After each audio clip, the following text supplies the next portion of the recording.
That's kind of strange. I feel like this week's releases were around the same count as last week's, but this week I had much more difficult time narrowing down my top 3 for each genre.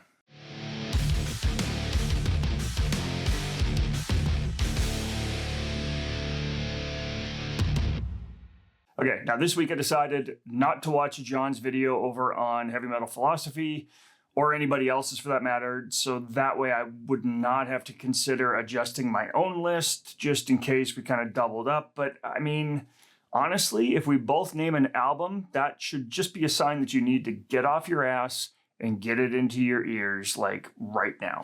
Now that said, let's just get into this week's picks. So starting off with death metal, we've got my number 3 pick, which is Nethergate with Sanguivoria. This tech metal band from Canton, Michigan. Now this isn't the usual kind of over-the-top 8-string guitar that sounds like it's somehow 39 strings and drums that are impossibly precise. This has some technically precise sections, but leans more into almost a groove-style technical approach. Some of the riffing is tight and technical, but it's not overdone, and the structure of the songs doesn't entirely rely on that fast-paced sort of journey across 24 frets and back again. There's some restraint here. It's just technical enough that it kind of scratches that itch in my brain that silences the voice telling me I should be doing something else, but also groovy enough that I find myself nodding along to various sections throughout this album.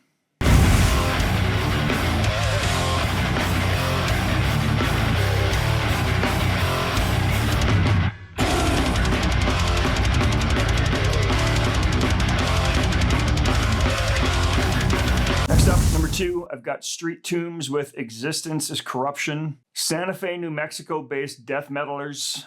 Is that even a thing? Is that even a word? Death metalers.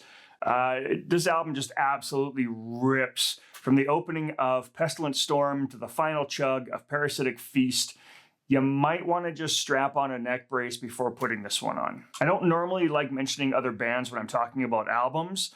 I don't want to place the attention anywhere but the band I'm talking about, but there's just something here that reminds me of a local Calgary band called Black Pestilence. So if you like this one, go check out Black Pestilence as well. Yeah, little local plug. After listening to it, I still can't figure out exactly what it is, but I'm going to go back a few more times and then listen to Black Pestilence and see if I can figure out exactly what the connection is there. They're 2 different genres, but yet have a lot of similarities in sound. And I am loving this band's sound. While they're firmly planted in the death metal genre, they've been able to pull some of my favorite elements out of other genres like black metal and thrash and incorporated them here. But not in that blatant, this isn't death metal or we're a crossover band way. I can't really explain it. You're just going to have to go listen for yourself.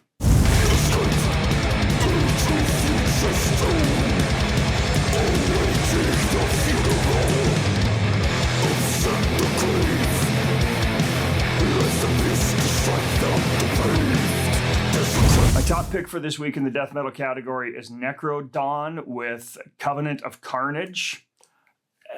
I mean, look at this cover. This one wins top pick for the week just based on that evil-looking art.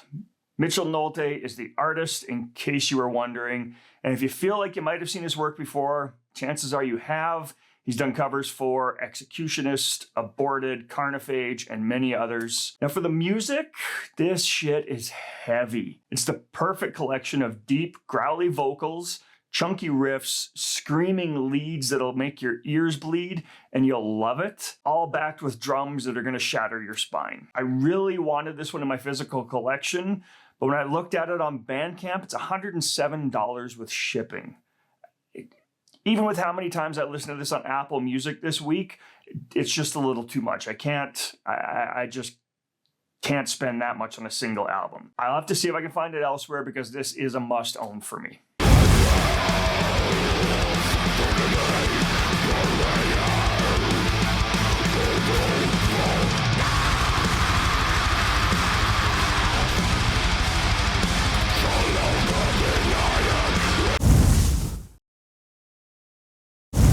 First up in the black metal category, number 3, I've got Fen with Elemental Part 1, Mourning Earth. With my journey into all that black metal has to offer really only starting last year, my intro to the genre was mainly the most well-known bands like Mayhem, Darkthrone, Venom. But now I find myself branching out. Is that a pun? Sorry. I find myself digging deeper into the various subgenres. This album is listed as atmospheric black metal post-rock on Metal Archives. It has elements of the second wave's roots, but mixed with some black and roll riffing and drumming. There's a little too much clean singing in it for it to land in the top spot this week, but overall it was a good listening experience. I also like when I find a band that has 7 other studio albums for me to dig through in their back catalog.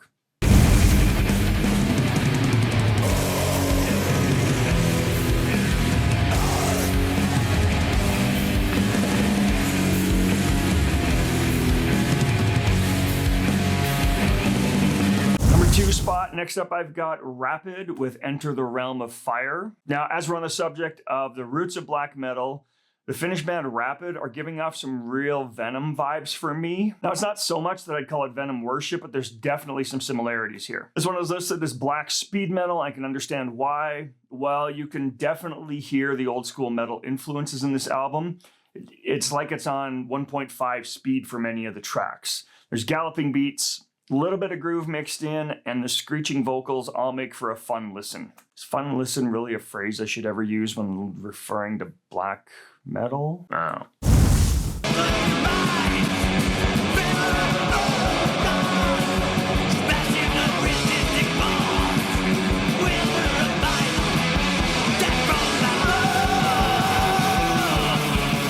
Last up, number 1 spot for black metal, I've got Dysthymia with Mourning the Darkness. I'm not sure if I pronounced that band name right. Dysthymia.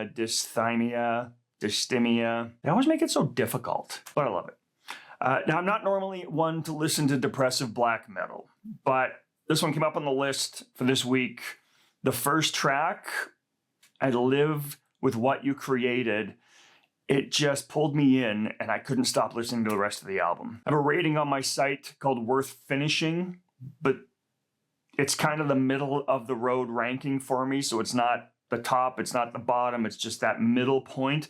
This album gives that ranking an entirely new meaning. The vocals on this are haunting, emotive, depressing at points, but I can feel the pain in them, and that's not an easy thing to do. Now, this won't be for everyone, but for me, it just dropped at the right time and struck a nerve. The music has the same emotional feel, which I feel added to the overall reason that this one landed in my top spot. Had either one not been able to express kind of the anguish that I'm hearing, then I don't know if it even would have landed in my top 3. But here we are, number 1. Have a listen.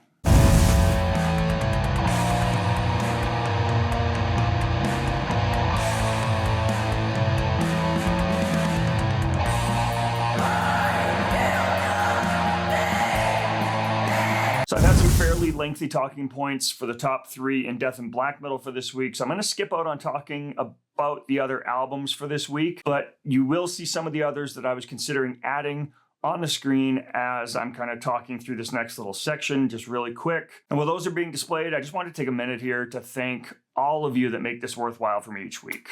I'm just a guy in a small Southern Alberta town that just loves listening to metal, attending metal shows, and I sometimes even get the opportunity to photograph some of the bands I see. Any of that interests you, you can also follow me over on Instagram where I post my photography, and we'll be dropping more of the albums I listen to each week. You can also find all of this on MikeOnMetal.com.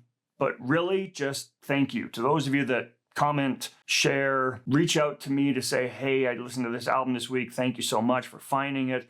I mean, just that one comment a week is enough to make this worthwhile. Okay, sappy shit out of the way.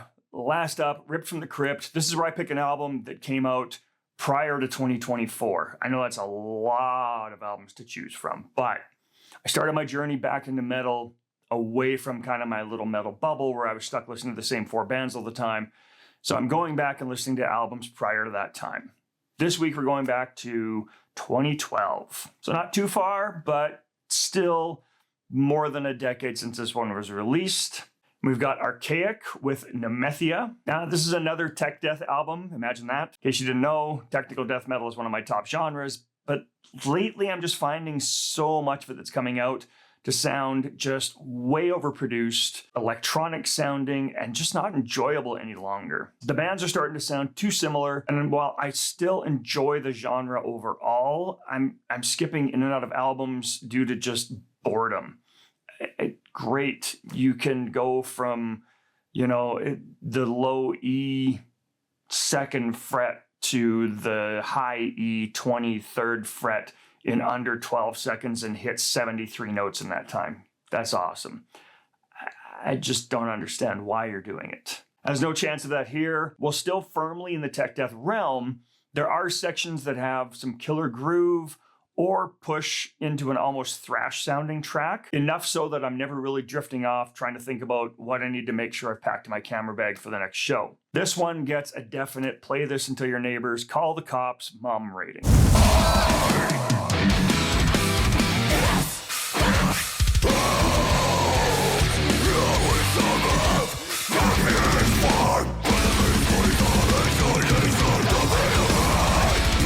So that's it for the list this week. I hope you're able to find something new to listen to or add to your Bandcamp wish list, hopefully without having to pay over $100 with shipping. If you did, drop a comment below. Let me know which one.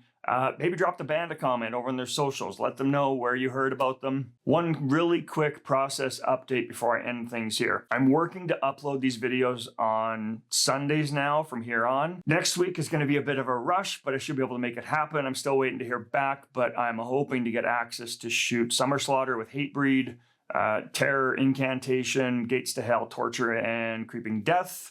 If you like concert photos, make sure to follow me over on Instagram. As always, support your local scene, say hi if you see me at a show, and stay heavy.